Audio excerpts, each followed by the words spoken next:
Good morning, everybody. Welcome back. Tom Scott selections here for Friday, July 28th. For again today's play of the day. Quick recap what happened yesterday. We had a loss in baseball with the Guardians and White Sox first five under.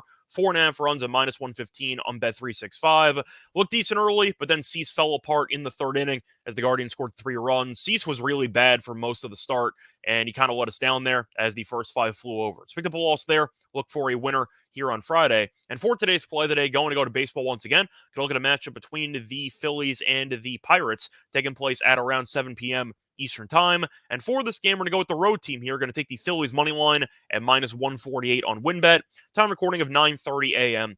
Eastern Time. Covering why we're going to take the Phillies in the spot. First reason to look at the actual offensive numbers this season. Phillies been the much better offense. The Phillies are averaging 4.49 runs per game, which ranks 17th, while the Pirates are averaging 4.13 runs per game, which ranks 25th. And Pittsburgh's offense, which was not very good to begin with, should be even worse now because they made a trade over the last day or so, where they got rid of one of their better hitters in Carlos Santana, as they shipped him off to Milwaukee. And Santana this season does have a team-high 53 RBIs. So the point is Pittsburgh's offense is already not good. Now it's even worse, and Pittsburgh might trade even more players because trading Santana is a good indicator that this team will be selling at the deadline for the next couple of days. So keep an eye out for any trades. Pittsburgh might trade off a couple of other quality bats, but the point is Santana is one of the better hitters. He's not on the team anymore, so I do expect Pittsburgh's offense to look even worse in the immediate future. But to go through the actual home field advantage numbers for Pittsburgh, it's an oxymoron because it's really not an advantage. Pittsburgh has lost 7 of its last 8 home games, so I don't exactly think it matters that much where this game's being played. And to look at the actual pitching matchup here, Philly does have the better starting pitcher. You have Wheeler on the mound, and in his last 3 starts, he's been pretty good. Last 3 starts, 20 innings pitched, a 3.15 ERA. Was really good last outing, as he only gave up 1 run against the Guardians, so I do think he should pitch well against a weak offense in this one. But you're looking at Pittsburgh's numbers against Wheeler in their respective careers.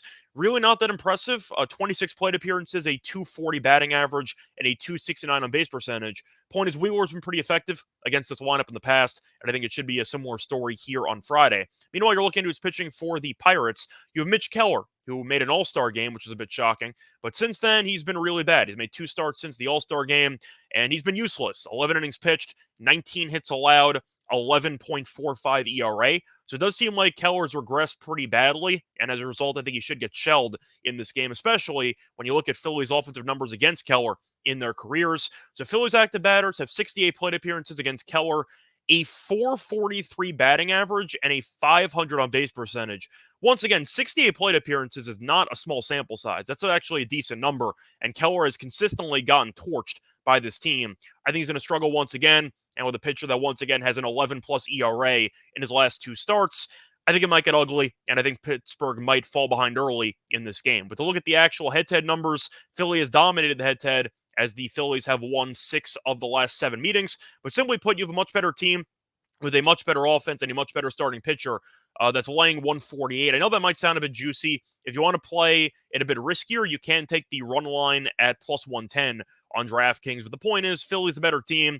Pittsburgh is selling at the deadline. And once again, with their recent home struggles and the fact that Keller's been this bad and he's been really unbelievably bad against Philly in his career, I think this line's too short. I think it should be closer to minus 160, minus 170. So I'll take it now. So play that once again here for Friday, July 28th is going to be on the Phillies money line at minus 148 on WinBet. Bye, everyone.